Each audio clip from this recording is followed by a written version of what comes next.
Well, hello everyone. Coming to you here from the dinosaur exhibit at the Children's Museum in New Hampshire.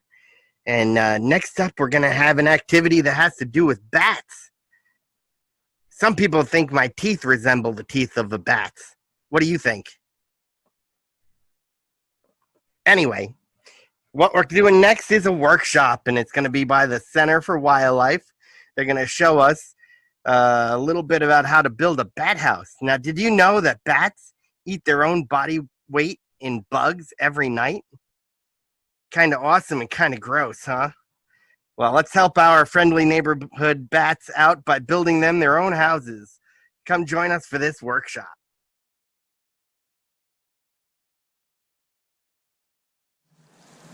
Hi, I'm Katie from the Center for Wildlife. We're a wildlife medical clinic and environmental education center located in York, Maine.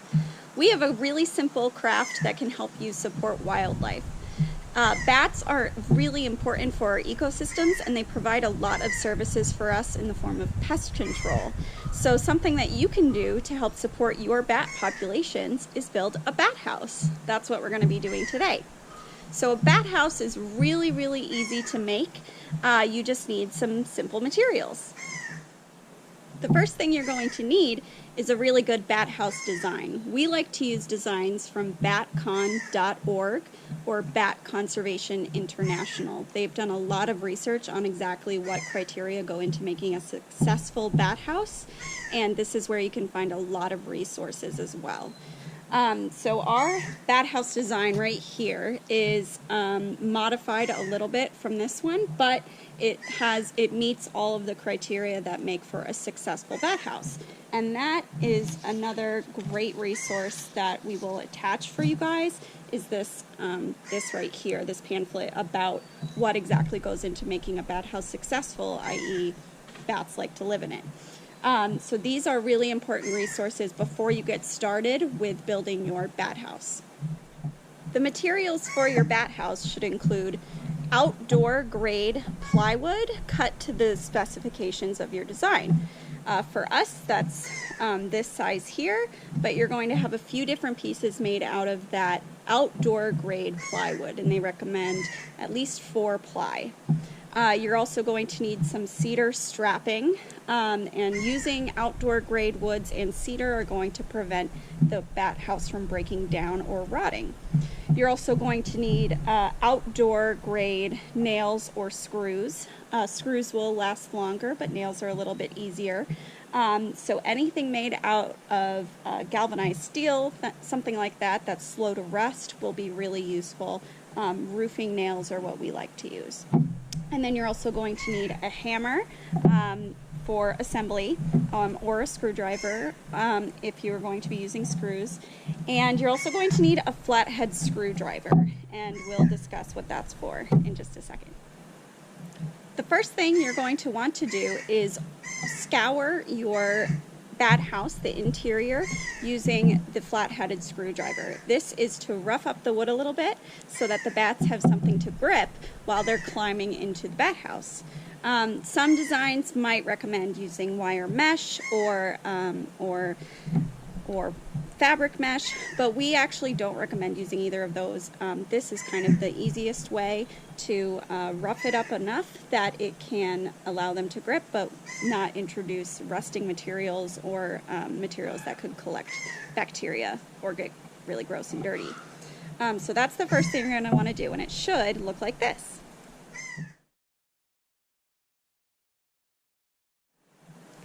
The next thing you're going to want to do is assemble your cut pieces of wood per your design. We have a single chambered bat house here, but you can use as many chambers, up to 4, as you want, and the more the better. The important thing with chambers in a bat house to remember is that you want to make sure they're not too wide.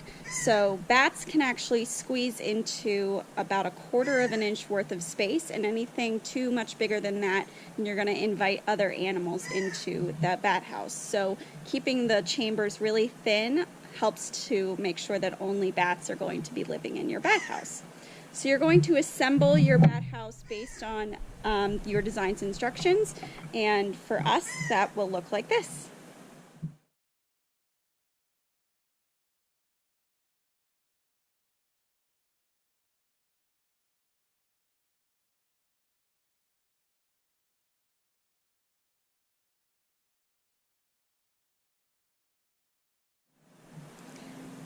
Most bat house designs will include some kind of ventilation, so a little slit in the front or the sides of the bat house to allow for air circulation throughout the house. They will also include a roof, so we have a roof piece that goes over the top to prevent any moisture or liquid from getting into the bat house. Once you've assembled your bat house, you're going to want to paint or stain it, and dark colors are recommended so that the bat house can get as hot as possible. You're also going to want to mount your bat house as high up on a pole, tree, or wall as you can get it, and in as direct light as you can possibly get it. Mounting can be done with screws, and they've shown in research that mounting on a flat surface like a wall or the side of a building is most successful.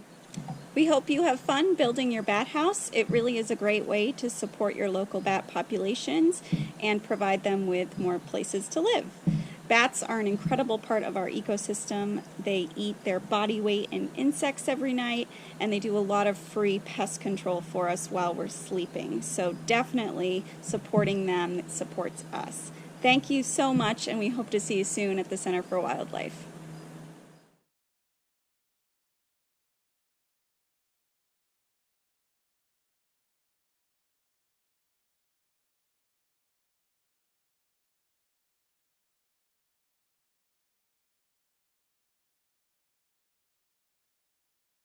My name is Monica Massapelli from the State of New Hampshire Treasury. The unique Coalition Investment Plan is New Hampshire's tax advantage 539 College Savings Plan, open to all U.S. residents, and is a proud supporter of the Children's Museum of New Hampshire and sponsor of this year's virtual Maker Fest event. The New Hampshire Maker and Food Fest offers activities and experiments for families with children that want to explore and learn. The unique Coalition Investment Plan is encouraged by the creativity and curiosity of this event that helps children discover and pursue their future dreams. We are proud to put those dreams into motion as families save for their children's education with the unique 529 plan.